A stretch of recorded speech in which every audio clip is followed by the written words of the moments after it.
Olá, amigo do Efluente, seja bem-vindo a mais um episódio do EfluenteCast, um podcast onde um doutor em engenharia e um engenheiro ambiental, um professor e um aluno, um consultor ambiental e um operador de estações, um pai e um filho discutem e trocam ideias sobre o tratamento de águas efluentes. Esperamos que vocês gostem. Olá, amigo do Efluente, tudo bem? Voltamos aqui com mais um episódio. Hoje nós vamos vamos iniciar o tema de tratamentos físicos e a gente vai iniciar conversando sobre caixas de areia e aí, na sequência a gente fala de outros processos utilizados com tratamentos físicos. Se quiser começar. Olá pessoal, tudo bem? Então o tema de hoje é caixa de areia, um equipamento bastante utilizado, começando pela área de saneamento, por exemplo. Se usa bastante, a caixa de areia pode, por mais simples que seja, talvez um dos equipamentos mais simples que a gente tem dentro do processo de tratamento de efluentes, mas com uma importância gigantesca, porque a areia, então é esse componente que a gente mede como parâmetro com um sólido sedimentável, ele vai corroer uma bomba, ele vai se acumular dentro de uma lagoa de tratamento, vai atrapalhar um sistema de aeração, porque pode também causar corrosão através do atrito. Então, por mais que possa parecer simples, né, uma caixa de areia ela é extremamente importante. A gente tem várias experiências onde caixa de areia mal operada causaram problemas gravíssimos no sistema de tratamento como um todo. Né? Todo sistema que tu precise fazer qualquer tipo de parada para poder fazer a remoção de uma areia, tem que ser uma remoção física, não tem jeito, você tem que parar, abrir o equipamento, né? Seja ele um biodigestor, uma lagoa, o que for, para poder então remover esse material que está se acumulando. Né? Eu já peguei uma estação onde a gente não tinha caixa de areia e era próxima da praia, a estação, e aí a gente, em uma das paradas que a gente teve que fazer meio que de emergência, a gente foi esvaziar o tanque de coagulação, o tanque de floculação e o flotador, e tinha muita areia. Isso aí. Em saneamento, especialmente em cidades em que eu tenho ou isso, um litoral, ou sistema bastante montanhoso, onde eu tenho um solo mais arenoso, a presença da areia ela é bastante grande. Né?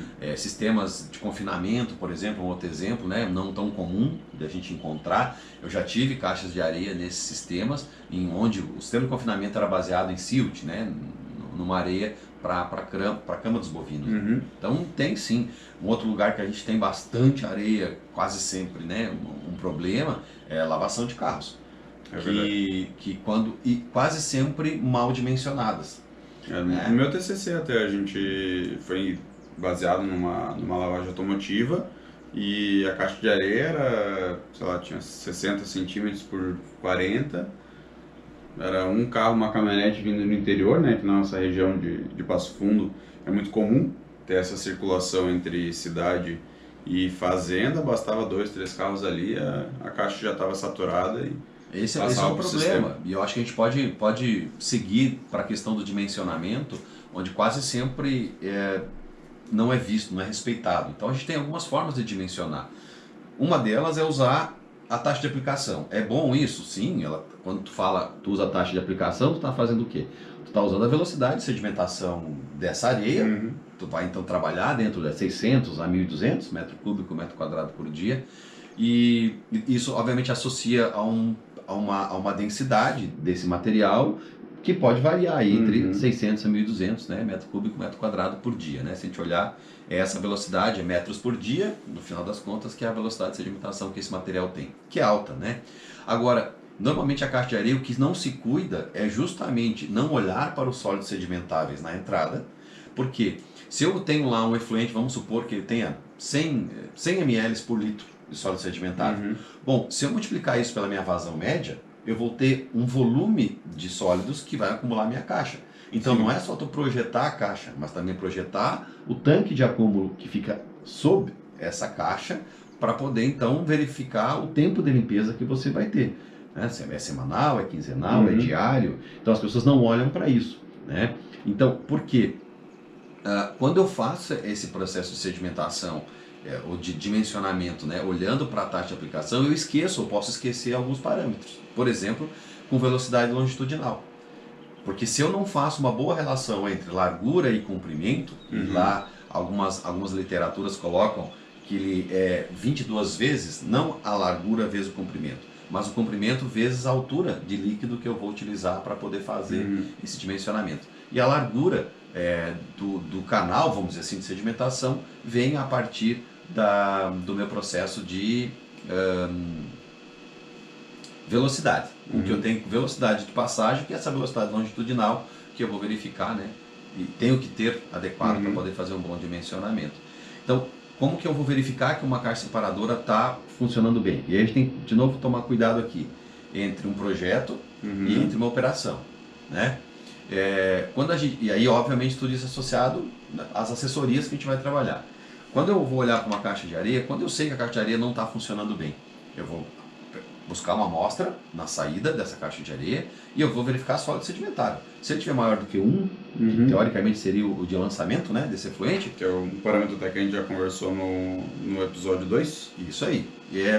Eu tenho um problema nessa minha caixa de areia. Tá, o problema está no dimensionamento? Não necessariamente, pode estar na operação. Essa caixa está cheia de areia e aí ela acaba arrastando. Eu não tenho mais espaço para essa areia sedimentar, ela vai levar, obviamente, para o efluente tratado. Um outro cuidado que a gente tem que tomar bastante grande aqui, que eu vejo muitos erros, tu vai olhar o dimensionamento e aí tu olha para a vazão média, tu diz, não, tá ok, tá legal. Realmente ele respeitou a taxa de aplicação ou respeitou um outro parâmetro qualquer, né? Posso usar a velocidade de sedimentação de Stokes, vou chegar no mesmo lugar. Aí tu vai olhar, não, mas para aí, essa caixa de areia opera com uma velocidade de pico. Na velocidade de pico, ela não atende. Lógico, então como eu não tenho um equalizador antes, eu sou obrigado a fazer o dimensionamento dessa caixa de areia pela velocidade de pico. Desculpa, a vazão de pico, né? Que vai me dar a velocidade máxima que eu vou ter ali dentro. Então, para essa situação, eu tenho que ter uma caixa dimensionada nessa condição. Então, aí sim, se eu não tiver isso, eu tenho uma caixa mal dimensionada. Se não, tem que verificar se não é a manutenção, a operação que não está sendo feita a limpeza, né, frequente dessa caixa. Normalmente em sistemas de tratamento sanitário, o pessoal instala as roscas sem fim, né? Isso. Embaixo e inclinada para resolver isso. Só que em empresas normalmente o sistema é um pouco mais limitado. Muito caro. E não consegue, né? Eu fui em um frigorífico, onde eles tinham a caixa tradicional, eles tinham duas linhas, né? Uma para, quando estava saturada, fechava uma linha e abria outra para fazer a limpeza, quase sempre com as duas saturadas, né?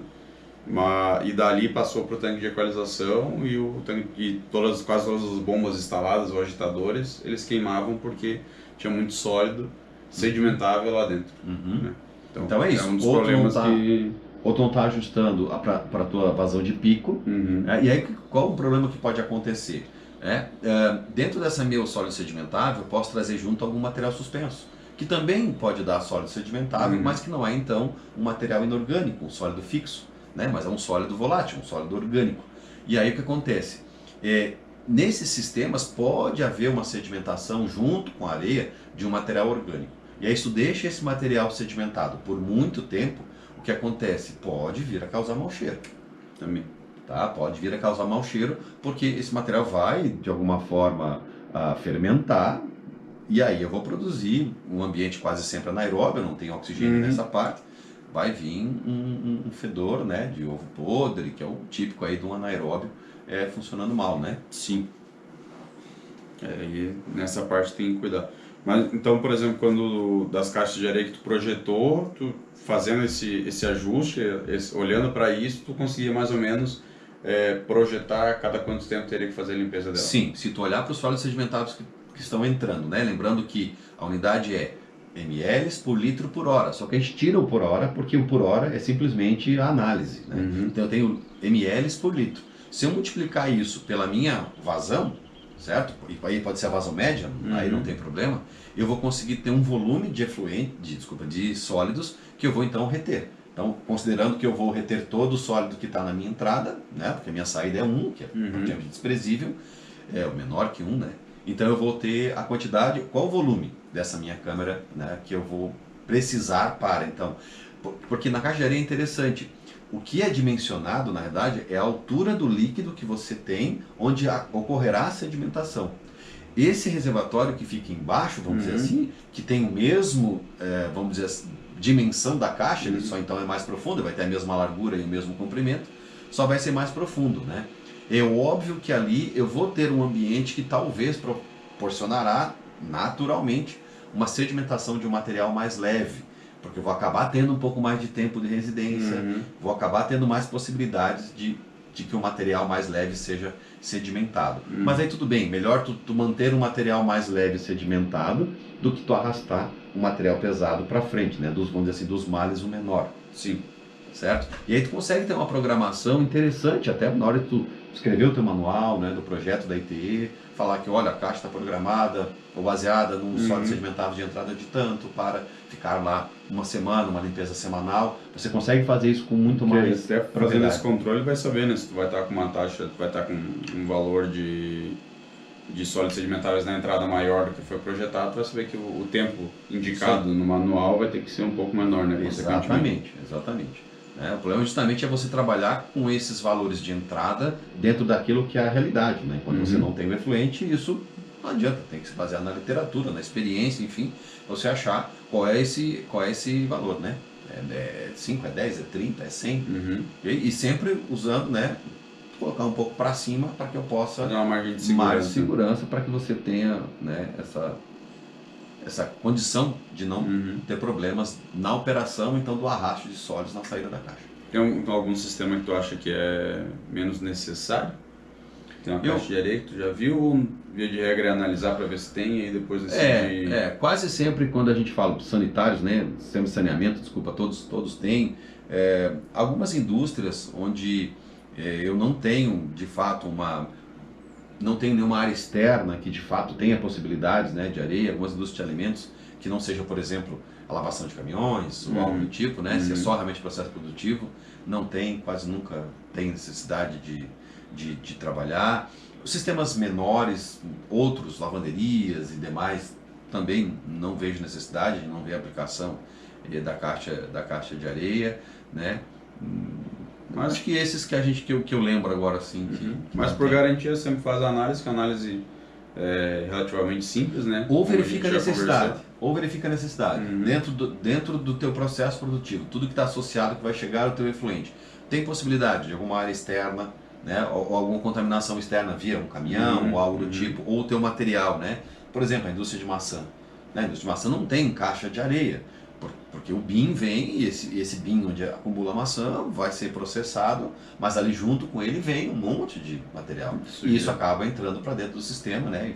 E vira um problema no sistema como um todo. Né? Então, às vezes eu tenho isso, mas não necessariamente vai estar no meu efluente ou vai estar associado a um processo de tratamento, né? Porque vai direto para o processo produtivo. Não, beleza. Tem alguma coisa que tu quer acrescentar? Eu acho que é isso. Eu acho que caixa de areia tá bem explorado, eu acredito. Beleza, então. Então, pessoal, o próximo episódio que a gente vai conversar vai ser sobre caixa separadora de água e óleo. Beleza? Valeu, até a próxima. Valeu. Amigo do Efluente, chegamos ao final de mais um episódio do Efluente Cast.